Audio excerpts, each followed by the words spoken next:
কল্যাণী আসো, এইমাত্র তোমার চিঠি ও কবিতা পেলাম। কবিতাটি সওগাতে দিলাম। আমি চিঠির উত্তর দিইনি কারোর, এ বদনামটা কায়েম হয়ে গেছে। সময়ের অভাব বলে দিতে পারিনি।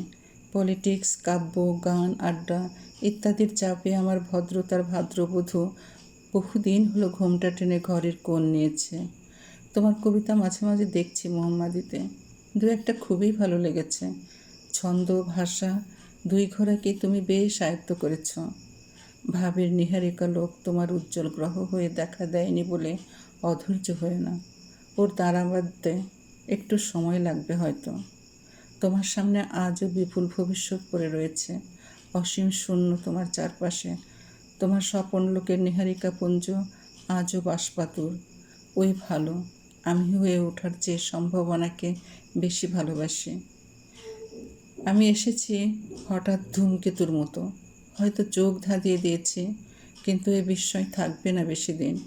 ধূমকেতু যেমন সহসা আসে তেমনি সহসা চলে যায়।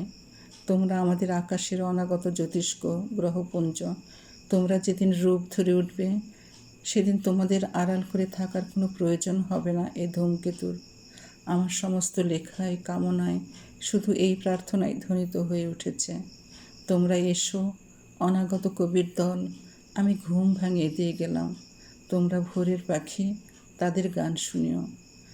জসিম, কাদির প্রভৃতিকে আমি ভালোবাসি আমারও চেয়ে।